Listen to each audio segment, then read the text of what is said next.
Buen día, nosotros vamos a hablar sobre el pensamiento político de Roma y su importancia para el desarrollo de la política contemporánea.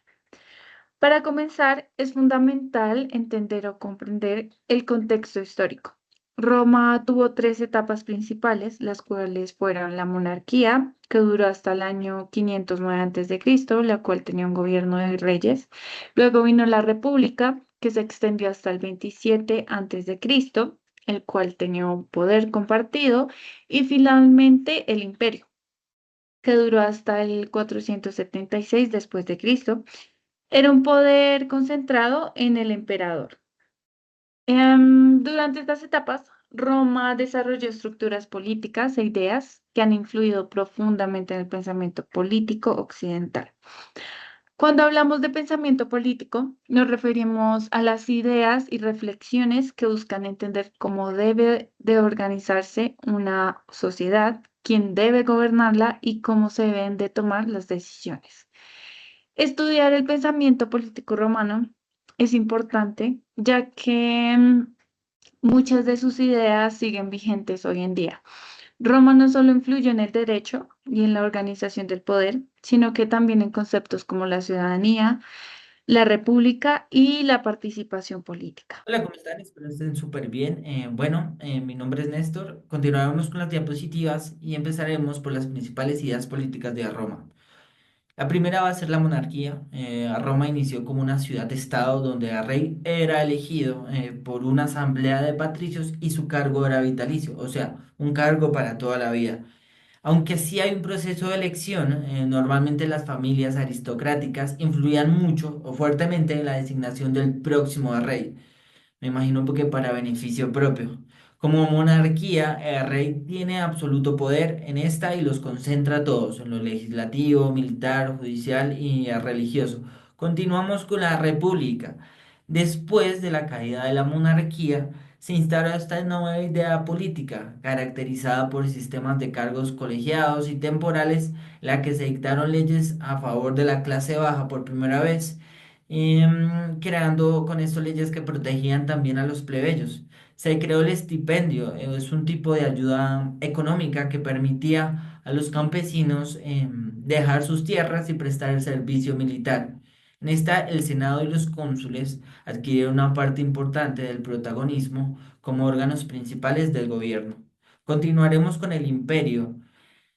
En esta Roma adoptó un gobierno más autocrático bajo la autoridad de los emperadores. Aunque sí existían algunas instituciones republicanas, estas trabajaban bajo perfil. El emperador concentraba también acá todos los poderes. Se decía que era el legislador, juez supremo y líder militar. El emperador era el Estado en esta idea política. Continuaremos con lo que es la separación de poderes. La estructura política romana, especialmente durante la República, sentó las bases para la futura teoría de la separación de poderes.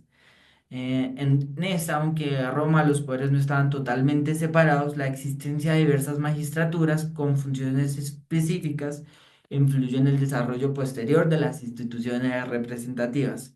Habría mayores cargos. Continuaremos con lo que es el derecho romano. El sistema jurídico romano es la base de prácticamente todos los sistemas legales contemporáneos hoy en día. Tiene principios como igualdad ante la ley y también la protección a los derechos individuales. Y terminamos con la filosofía romana. Esa se centra en la filosofía práctica, no teórica, priorizando lo que es la ética y la política sobre la teoría. Para los romanos, digamos que el saber tener una aplicación directa en la vida pública y en la conducta cívica significaba mucho. El pensamiento político romano ha tenido una gran influencia en la historia del mundo occidental. Algunos autores romanos reflexionaron sobre el poder, la justicia, el gobierno y la ley. Sus ideas siguen siendo relevantes hasta hoy en día. Hoy, en esta exposición, hablaremos de sus principales exponentes, los cuales fueron Cicerón, Séneco, Tácito y Polibio. Cicerón. Fue un político, orador y filósofo. Defendió la idea del derecho natural, es decir, que existen leyes universales basadas en la razón y la justicia.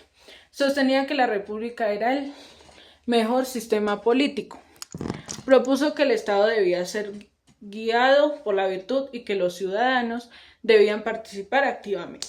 Su obra de República influyó en el pensamiento político del Renacimiento y la Ilustración.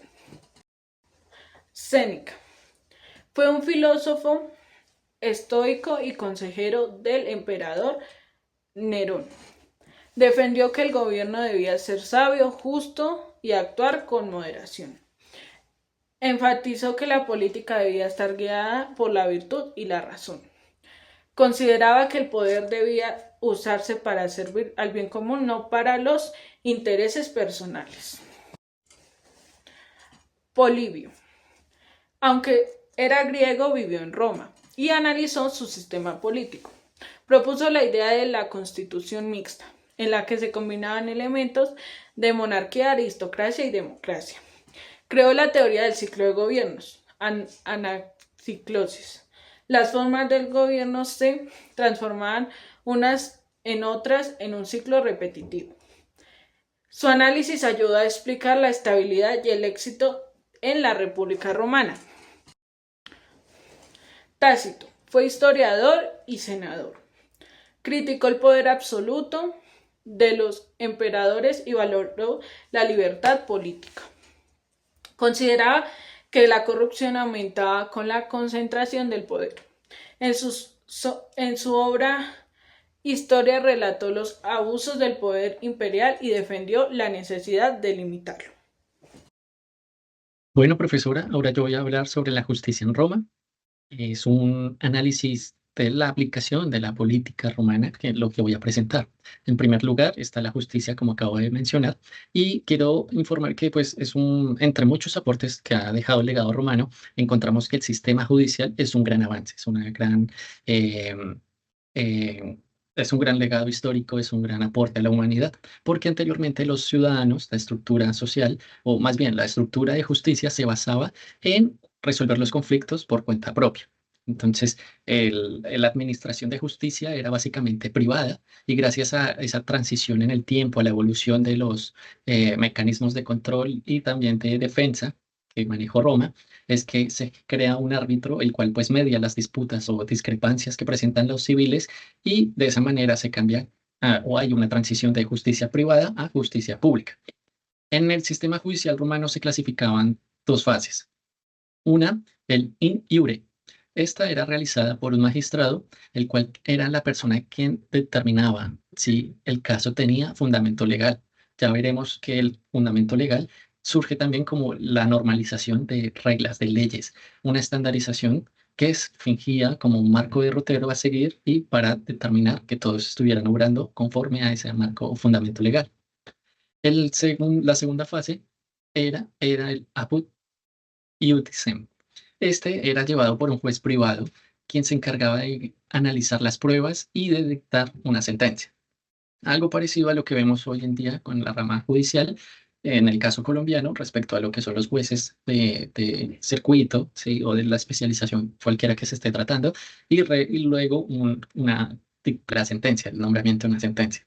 Entonces vemos que la justicia social ha asumido un papel activo en la administración política, ya que impone la obligación de recurrir a un proceso legal. Ya no se recurre a una autodefensa, sino que a un fundamento legal. Esto lo cual genera un principio de imparcialidad, de jurisdicción y especialización. Ahora voy a continuar con la sociedad romana.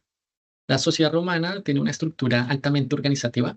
Esto es porque en los periodos de la monarquía, república e imperio fue también evolucionando.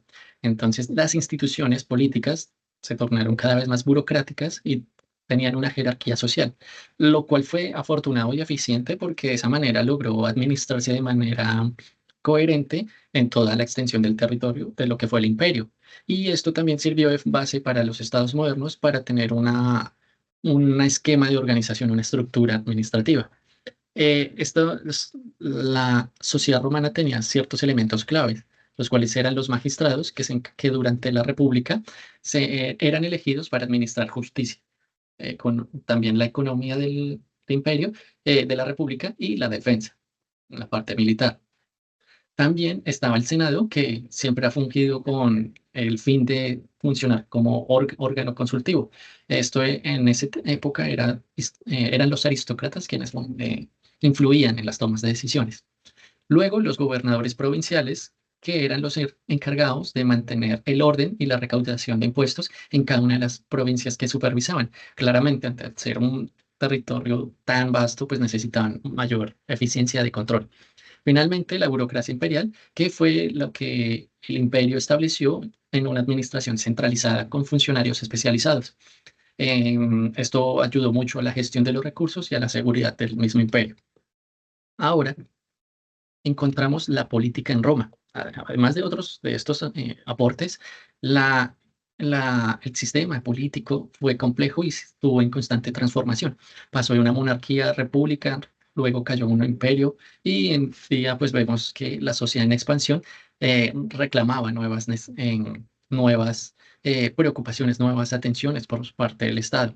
Esto hizo que al día de hoy se pueda materializar en los estados modernos una separación de poderes porque ya no está como en el caso de la monarquía el poder centralizado en el rey, que fungía también como un líder militar, religioso y político, sino que esta separación de poderes hace que el gobierno tenga unas raíces en la República Romana y que sea mucho más democrático. También una representación política, el Parlamento y Senado, que hoy vemos en muchos estados, en la organización política, se inspira con base en el modelo del Senado romano. También vemos el establecimiento del Estado de Derecho porque son las leyes las que priman para la autogestión, para la regulación del mismo Estado. Finalmente, la participación ciudadana, que pese a que en alguna época no todos gozaban de ese derecho de voz y voto o de tener inclusive una ciudadanía, sí sentó las bases para las democracias modernas. Muchas gracias por la atención. Hola profesora, compañeros. Para dar continuidad con lo expuesto por mis compañeros, quiero cerrar esta presentación destacando por qué el pensamiento político romano sigue siendo tan importante hoy en día. Roma no solo fue una civilización poderosa, también fue el origen de conceptos como la república, la ciudadanía, la ley, la división de poderes. Estas ideas desarrolladas durante la monarquía, la república y el imperio siguen presentes en nuestras democracias actuales. Además, pensadores como Cicerón, Séneca, Polibio y Tácito reflexionaron sobre el poder, la justicia y el gobierno, dejando enseñanzas que aún nos invitan a pensar cómo debe organizarse una sociedad. En conclusión, estudiar Roma es entender los fundamentos de nuestras instituciones políticas y reconocer cómo su legado sigue influyendo en el mundo actual.